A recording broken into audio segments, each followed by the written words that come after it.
Hello internet friends. It's me, Beatrice, back with the juicy stuff straight out of Reddit.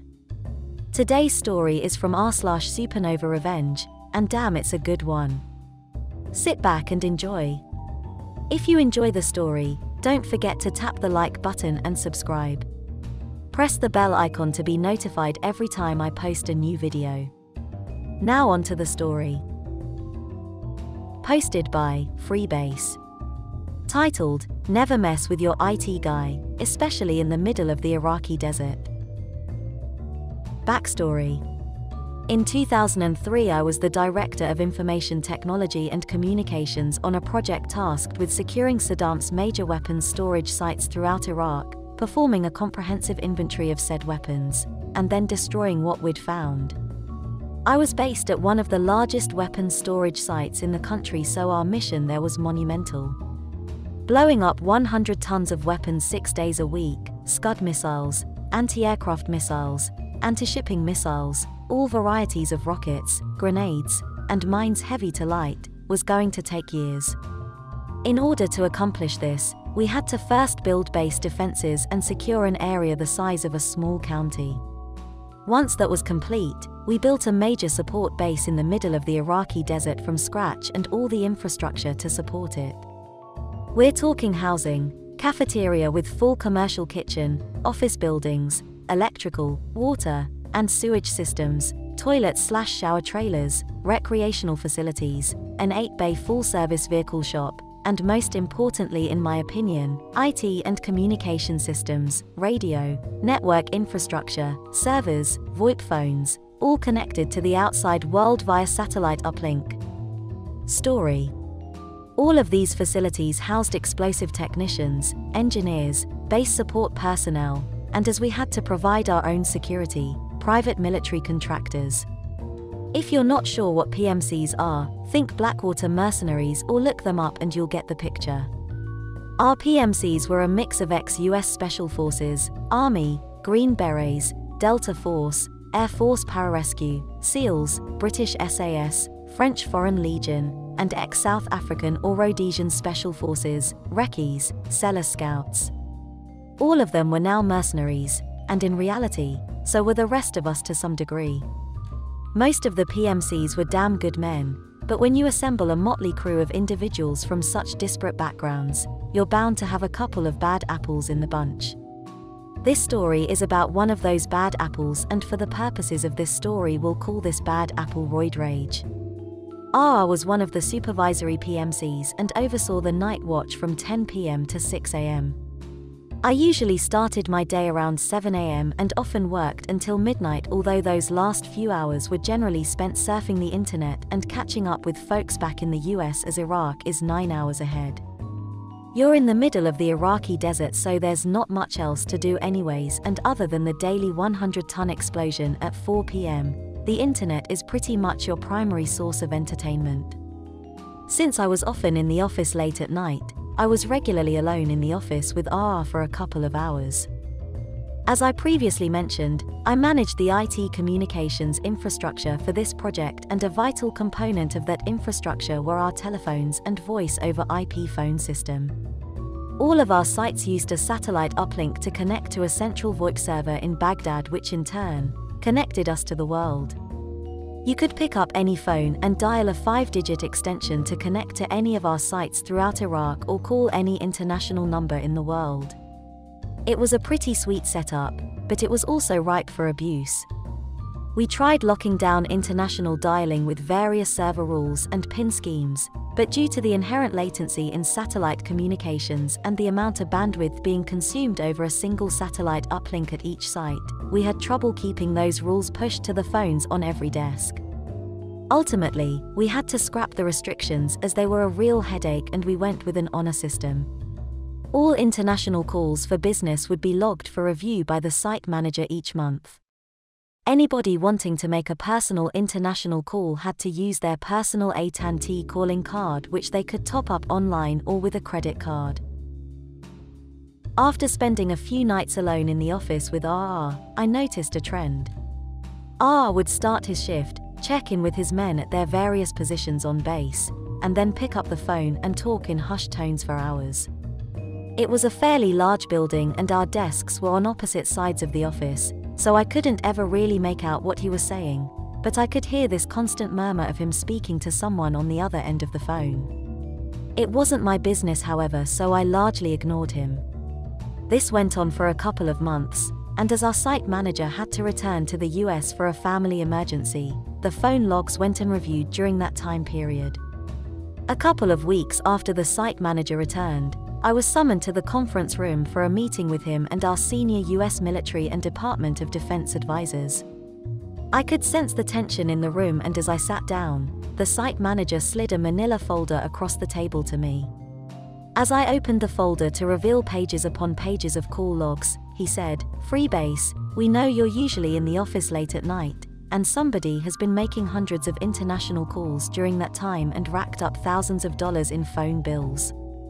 I hate to say this, but you're our prime suspect at this point, and with theft of this magnitude, we're going to have no choice but to terminate you immediately and bar you from working on any DoD contracts in the future. Unless you have some evidence to the contrary, we're going to have to move forward with termination and remove you from the country on the next supply convoy." I was shocked and sat in stunned silence for a couple of seconds, and then it hit me. Those calls were made by RR. Someone hadn't been using their calling card. I immediately protested my innocence and told them that every night, RR would get on the phone at the start of his shift and would still be on the phone as I left around midnight. They then summoned RR to the conference room and confronted him with the records. He begrudgingly admitted it was him and began to spin some bullshit story about being unable to top off his calling card because his credit cards weren't working and blah blah blah. All the while, he's staring at me with eyes of the fiercest degree of rage. We were short on senior PMCs at the time, so a call was made to Baghdad and a decision handed down that RR's employer was to immediately settle the debt with the US government, and RR's salary would be withheld until he worked off the debt with his employer. RR was also put on final warning that any future impropriety whatsoever would be met with immediate termination and removal from Iraq, as well as being blacklisted from working future DoD contracts. For an ex-US Special Forces operator turned mercenary like RR, that would forever spell the end of the DoD contracting gravy train, and he didn't take this threat to his livelihood lightly. Now, any rational person would admit they messed up, tighten up their game, and move on. But RR isn't a rational person by a long shot, and the events that were about to unfold would highlight his irrational and sociopathic nature. After the daily demolition at 4 p.m., I was especially dirty, so I hurried back to the base to beat the evening rush on the shower trailer so I could grab a hot shower before the limited supply of hot water ran out. Upon entering the shower trailer, I noticed that I had the entire place to myself. I savored this rare moment of solitude, used the toilet in peace, disrobed, and stepped into a nice, much-needed, hot shower. Just as I was working a nice lather of shampoo into my hair, I hear the door to the shower trailer open. Boots clomp across the floor to my shower stall, and the shower curtain is ripped off its hanger by none other than a very pissed-off RR. Seething with rage, he grabbed me by the throat and yanked my wet, naked ass out of the shower and slammed me up against the opposite wall of the trailer, choking me all the while. Now, I'm about 5 feet 11 and a toned 175 pounds, but RR stands 6 feet 4 tall, weighs about 240 pounds, and is a steroid-enhanced muscle-bound mass of a man. RR's grip on my throat put ever-increasing pressure on my windpipe, and in my oxygen-deprived state, I began to panic. I thrashed about trying to loosen his grip, but in doing so I expended the limited oxygen I had and felt myself growing weaker by the moment. RR leaned in close to my face and said, "You think you can rat me out like a little bitch and there wouldn't be consequences? Let me tell you this, Iraq is the home of unsolved mysteries and bad shit happens to people every day out here. You better watch your fucking back, you bitch-ass motherfucker, because I'm gonna be coming for you from every fucking angle at every fucking opportunity from this moment forward." Just as I felt myself about to black out, he threw me to the floor and gave me a solid kick to the stomach, followed by another to the kidneys, and walked out, leaving me cold, wet, and gasping for air. I pulled myself up onto a nearby bench, caught my breath, and staggered back into the shower in shock. I pissed blood for 2 days after that beating. So much for a peaceful afternoon shower. I made my way to my quarters, sat on my bed, and thought about everything that had just taken place. My immediate thought was to report him to the powers that be, but given the circumstances and that he was always armed, I had to plan my next course of action carefully. R is a steroid-influenced individual and professional killer with his career on the line in the high-stress environment that is Iraq. My fear slowly turned to caution and then evolved into anger. Yes, I'd have to plan my next course of action and ultimate revenge very carefully. For the time being, I decided against reporting him and riding on any convoys he was on. I had been procrastinating setting up a private Wi-Fi network connection to my trailer, but I wasn't going to be caught dead spending any late nights alone in the office with RR in the near future, so I got that set up that night. The next night I left my trailer to use the bathroom, and as I passed the office on the way back to my room, I saw RR sitting at his desk by the window on the phone. Why is this guy on the phone all the time, and who is he talking to? Time to investigate. Investigation. I don't want to get off in the weeds in technical jargon, so I'll try to keep this as brief and simple as possible so you can comprehend my next course of action. All of our phones at our site were voice over IP phones and connected to the local network, which was connected to our satellite uplink. Every VoIP phone has a unique MAC address, a fingerprint if you will, which identifies it on the network. I had the master list of all devices and phones connected to the network so I could easily identify the phone R used every night. Network Instruments makes a nice little program called Observer which allows you to monitor all traffic on the network. It even has a cool little feature where you can flag a phone's MAC address and tell it to automatically begin capturing traffic on that phone from the moment the phone makes a call until the end of the call. Once the call is complete, it dumps the entire phone call to an audio file which you can then play back at your leisure. Pretty neat. Time to observe. Analysis. Over the next month, I amassed hours and hours of calls that RR made, and I finally found out who he was talking to. We already know that RR is a huge piece of shit, but the conversations I listened to took it to a whole other level of dutchebaggery. I sat at my desk every day with my headphones in, pretending to be listening to music, but in reality, I was digesting each and every call, taking notes, and marking timestamps of the good stuff. Here's what I found. RR is married and has 3 kids. RR also has a mistress in the US who is a stripper, and by the sounds of it, she's a world-class gold digger. RR spoke to his wife and kids about twice a week on average, but always kept the conversations brief because he was busy running the show in a very dangerous Iraq. As soon as RR would hang up with his family, he'd immediately call his stripper mistress. Let's call her SM. RR made it a point to call and talk to SM for hours every night. However, a douchebag has to have priorities, right? Most of the conversations were pretty nasty phone sex, but others were sprinkled with bits of gold like, hey, the next time I'm fucking you in your ass, I'm going to insist on an enema. That last time in Amsterdam I got a nasty UTI, and frankly, I'm tired of getting shit on my dick all the time. Yeah, of course I fucking hate my wife.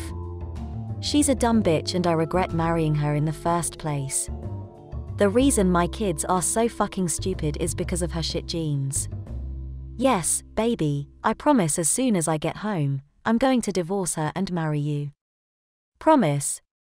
Another memorable conversation involved RR calling his wife and telling her that he'd have to cut his next vacation leave to the US short because he was so critical to the operations in Iraq, they wouldn't be able to run the place without him. This conversation was followed by an immediate call to SM telling her, yeah, the old lady bought the story hook, line and sinker. Yeah, I told you, she's a dumb bitch. Yeah baby, I'll book the tickets and this time we're going to Paris. We're gonna do it big. While these conversations were certainly deplorable, other conversations with SM were more dangerous in nature and severe violations of operational security.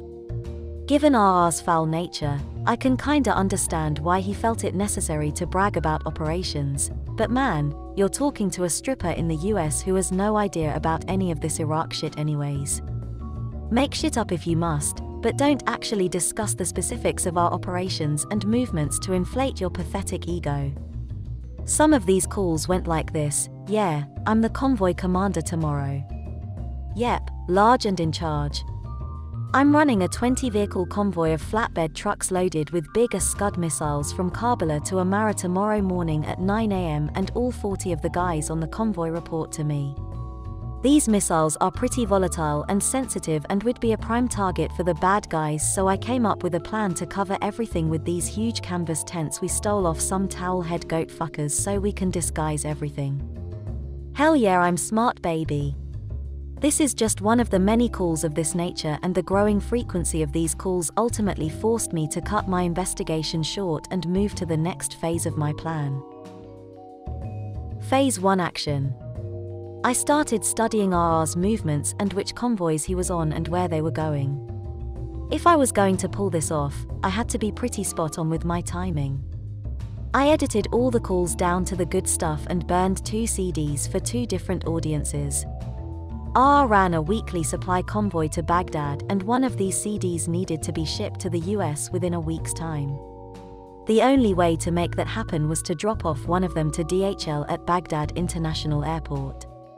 They always stopped by there on their way back to our site to pick up beer and booze at the duty-free, so I packaged 1 CD up and asked a buddy on the convoy to drop it off at DHL for me and told him I'd pay him back when he returned. Once the convoy returned to our base, my buddy handed me the receipt and tracking information. Done. Phase 1 is complete, now it's time for Phase 2. Phase 2 Action. The following week, I packaged the other CD up and asked the same buddy on the supply convoy to drop that off to the DoD Country Director's office at the project headquarters. By this time, the first CD was out for delivery in the US and the second CD would be delivered to Baghdad HQ in 4 hours. Perfect. Not to pat myself on the back, but the disaster that was about to unfold for RR was the product of patience, dedication, meticulous planning, and flawless execution. The convoy made its way to Baghdad and the second CD was delivered to headquarters. RR made the usual pass by the airport for the booze run and then returned later that night. Reaction. The following morning the entire base awoke to an unusual sound. That unmistakable sound of the whirring of helicopter blades. The only time we'd ever had a chopper land was for a medevac, which was for one of our local Iraqi ammo handlers who thought an empty weapons bunker would be a good place to jerk off on his lunch break. That didn't go over so well and he ended up getting bitten by a viper in his groin area. That's another story for another time though. So this Black Hawk helicopter, with overhead Apache escorts, lands and these guys come running out asking for RR and the head of the PMC at our base. They unceremoniously roused RR out of bed along with the head of security and told them they needed to leave immediately for Baghdad. With just the clothes on their back and their body armor, they were whisked away within minutes. As soon as they left, the camp manager approached me and said we needed to have a chat with Baghdad in the conference room. We made our way to the conference room and got on a call with our local DoD advisors and the DoD country director in Baghdad. He had listened to the CD and wanted to commend me for blowing the whistle on RR. He also scolded me a bit for not blowing the whistle sooner on the first violation of Operation Security I had heard, but when I told him the entire story and the brutal assault I endured at the hands of RR in the bathroom, he softened his tone a bit. He concluded the call with assurances that RR would be dealt with swiftly and thanked me for my vigilance. Fallout. What follows was relayed to me by the head of security who traveled with RR on the helicopter to Baghdad.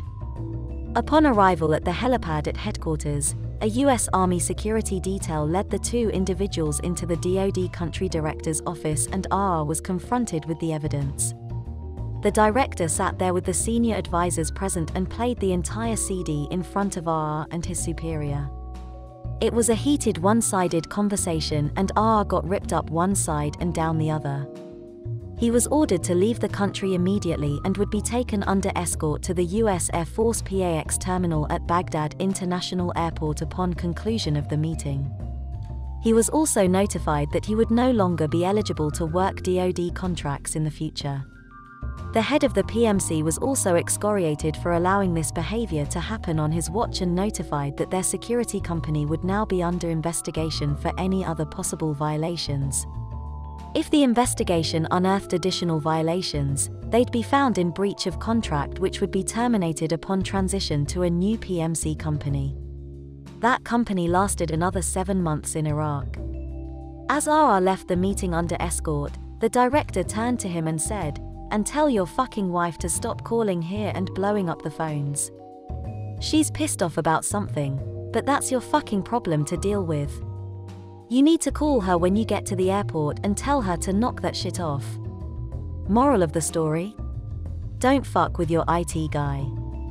PSRR, if you're reading this, I hope you're enjoying employing your talents for pennies guarding blood diamond mines for warlords in Africa or whatever hellhole you're stuck in these days. TLDR, some knuckle dragging, roid raging, meathead Merc abused our phone system in Iraq and ran up thousands in phone bills. When I was questioned under suspicion, I told the powers that be that it wasn't me, but was in fact dumbass douchebag. Meathead Merc assaulted me in the shower, choked me out, and thus began the journey of sweet, sweet revenge. Got dirt on him and sent it to his wife and sent the other dirt to Baghdad HQ, who immediately fired and ejected him from Iraq as well as blacklisted him from ever working a DoD contract again. And that's all for today. Feel free to share your opinion about the story down in the comment section. Also, let me know what other subreddits you want me to cover. Don't forget to like and subscribe. Until the next video, bye bye.